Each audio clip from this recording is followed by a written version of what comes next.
Here's something I've noticed working with senior leaders and high-achieving professionals. Almost every single one of them believes their biggest problem is time. They don't have enough of it. They need more of it. If they could just find one more hour in the day, everything would change. But what if that's the wrong problem to solve? What if the issue isn't the number of hours you have, but what you do with one specific hour each week? Today, I'm going to share a 6-step practice I call weekly strategy time. It's a high leverage tool I teach my coaching clients, and if you implement it this Sunday, you'll start next week differently than you ever have before. My name is Stephanie Hessler. I'm an executive leadership coach, and I work with senior leaders, including high-achieving women in corporate at the director, VP, SVP level and above, who are successful on paper, but feel like their advancement has stalled, their leadership isn't landing the way it should,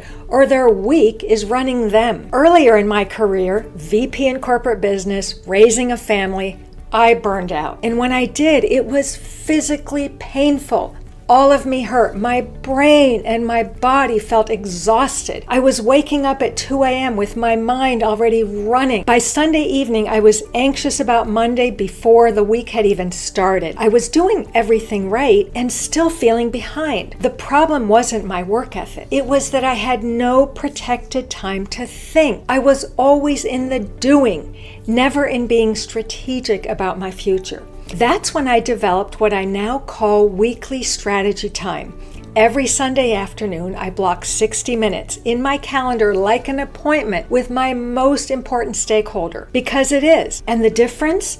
I wake up on Monday now knowing exactly what the week is for. The anxiety is gone. I have more presence for the people in my life. And if Sunday afternoon doesn't work for you, then find a time that does. Commit to it. The leaders I work with who've adopted this practice say the very same thing every time. It's one thing they'll never give up. I've put together a free download, the complete weekly strategy time framework, laid out so you can work through it in your very first session. The link is in the description below. Download it now and use it this Sunday. And before we dive in, if you'll do me a favor and hit the subscribe button, it helps me to grow this channel and offer more free content. So here's the question that changed everything for me. Why do some leaders seem to operate with clarity and intention? They're moving steadily forward on what matters, while others, equally talented and equally hardworking, feel like they're perpetually catching up. You might think it's intelligence or work ethic or luck, but it's not. Research from Harvard Business Review, professors Michael Porter and Nitin Noria tracked how 27 CEOs spent their time for 13 weeks. They found that the most effective leaders were intentional about how they spent their time. A Fast Company article about that study points out that the most successful CEOs are often disciplined about their time away from work. Think about Arianna Huffington. While building the Huffington Post, at the time a fast-growing media company, she collapsed from exhaustion and woke up in her office in a pool of blood. That moment became a turning point that led her to found Thrive Global, built on the premise that protected time to rest, reflect, and think strategically isn't a luxury. It's what sustains performance. She learned the hard way that execution without renewal is costly. Warren Buffett put it even more directly. He said, the difference between successful people and really successful people is that really successful people say no to almost everything. These leaders aren't managing time differently. They're managing their attention, and they're doing it by being consistent and intentional. Weekly strategy time is how I made that practical. 1 hour every week on purpose. That practice is what I call weekly strategy time. It's a 60-minute appointment with yourself. Here are the 6 steps. Step 1 is what I call the mind sweep. And most people skip it entirely, which is exactly why their planning sessions feel scattered. Before you do anything else, take 5 minutes and get everything out of your head.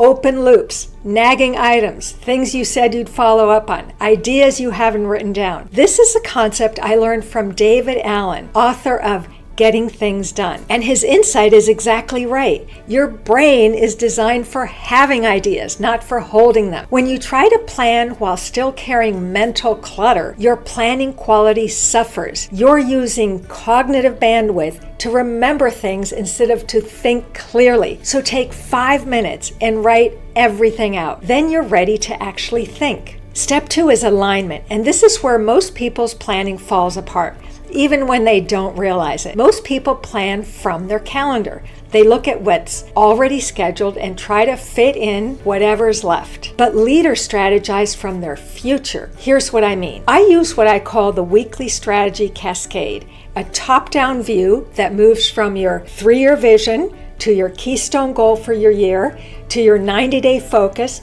to what finally is specific about this week. The keystone goal, a concept I learned from organizational psychologist Dr. Benjamin Hardy, is a single high-impact goal that, when achieved, unlocks and simplifies almost everything else you want. This isn't any goal. It's the goal you really, really want. Bold, meaningful, and specific. Before you plan a single activity, briefly reconnect with all 4 levels. Read your vision. Don't just skim it. Check your annual goal. Review your 90-day focus. Then ask, given all of that, what actually moves my priorities forward this week? This takes less than 5 minutes, and it changes everything about what you put in your calendar. Step 3 is your honest review of last week. And this is where the leaders who commit to this practice start to see real patterns and real growth. Check your calendar, your inbox, your collaboration tools.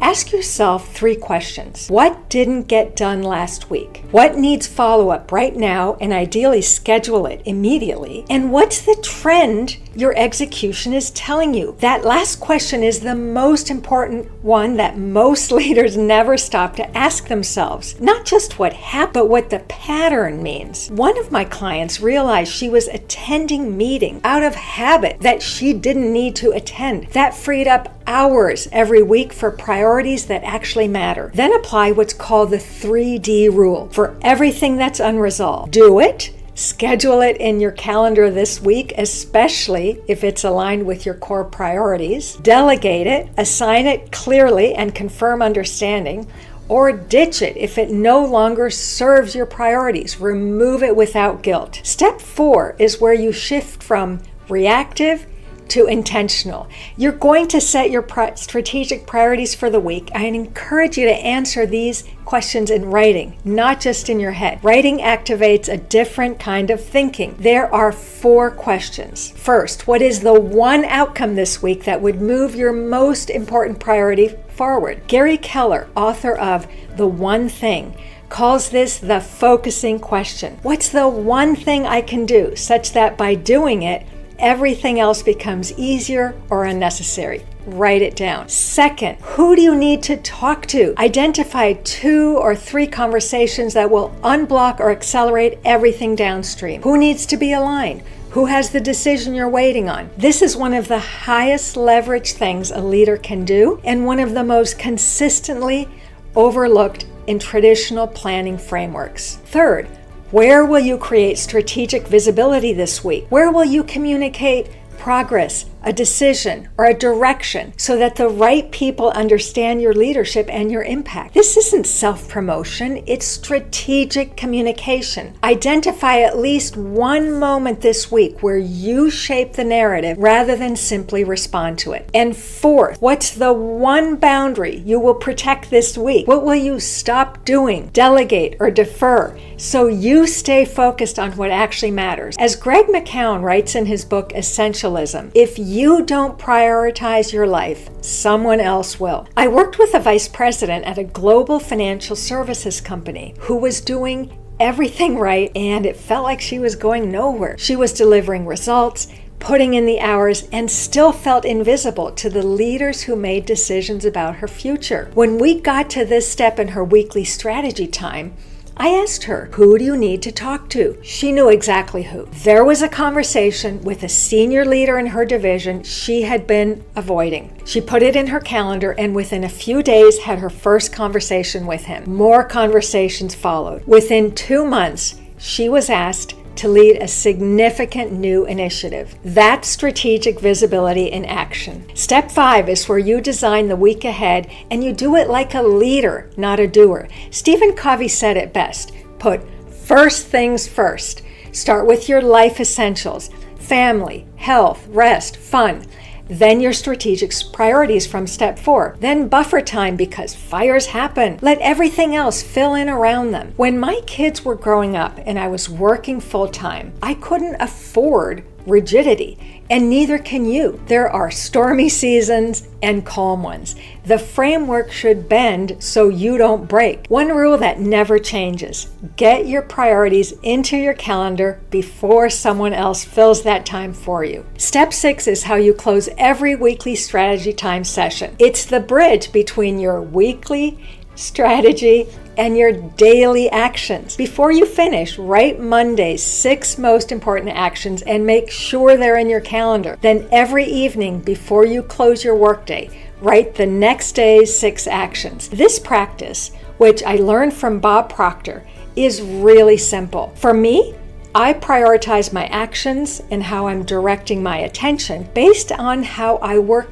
best. So mornings are dedicated to strategic priorities that require deep thinking. Afternoons are for strategic conversations, appointments, and team meetings. Unfinished items carry over to the next day. Weekly strategy time isn't one more thing on a to-do list. It's a container that reduces the to-do list. And the daily 6 is a commitment to the 6 highest value actions that connect directly back to your one outcome and priority. Every single day, your actions are traceable to your strategy. It eliminates morning decision fatigue. You rise to your goals through your daily actions. That's the system. Here's what I want to leave you with. Your calendar is more than a scheduling tool. It captures what matters to you. Every week, you choose what goes in it.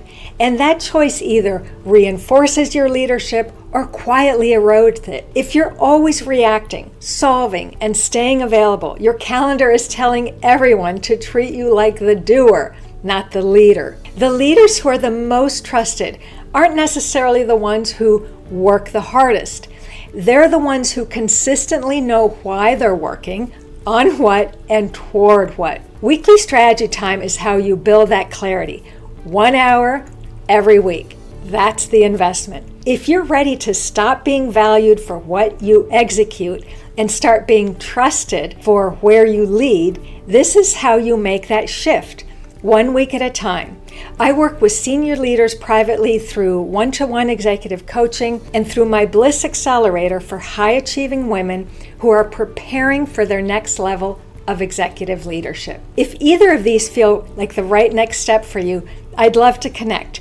The link to schedule a conversation is in the description. Don't forget the free weekly strategy time framework download in the description. Use it this Sunday. Start this week. And before you go, I'd love to know, which of these 6 steps is the one you've been skipping? Drop it in the comments. I read every single one, and your answer might shape what I cover next. And as we wrap up, click the subscribe button so I can offer you more free content. I'm Stephanie Hessler, and I'll see you in the next video.